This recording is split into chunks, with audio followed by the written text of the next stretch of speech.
ایسا ہوا کہ ہم میاں بیوی میں چھوٹی سی بات پر لڑائی ہو گئی۔ گرمیوں کی رات تھی، ہم دونوں اپنی اپنی جگہ پر سو گئے۔ آدھی رات کو مجھے پیاس لگی۔ واٹر کولر پاس ہی میز پر پڑا ہوا تھا، میں نے خود اٹھ کر پانی پیا۔ اچانک میں نے مڑ کے دیکھا تو وہ مجھے غصے سے دیکھ رہی تھی اور بولی کہ آپ نے پانی خود کیوں پیا؟ میں نے بھی غصے اور اکڑ پن سے جواب دیا، ہاتھ پاؤں سلامت ہیں، خود بھی پی سکتا ہوں، مفلوج نہیں ہوں۔ وہ قریب آ کر میرا گریبان پکڑ کر بولی کہ ایک بات غور سے سنو، لڑائی اپنی جگہ، لیکن میں اپنا حق اور خوشی نہیں چھیننے دوں گی۔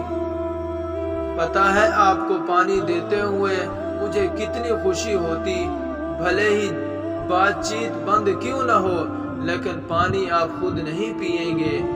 اس کی آنکھیں نم اور نازک سرخ تھی، اسے گلے لگایا اور جھگڑا ختم کر دیا۔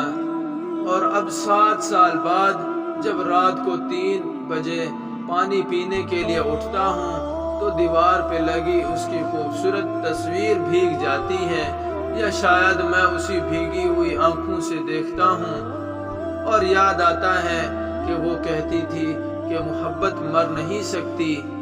اپنے قریب لوگوں کی زندگی میں ہی قدر کیجیے۔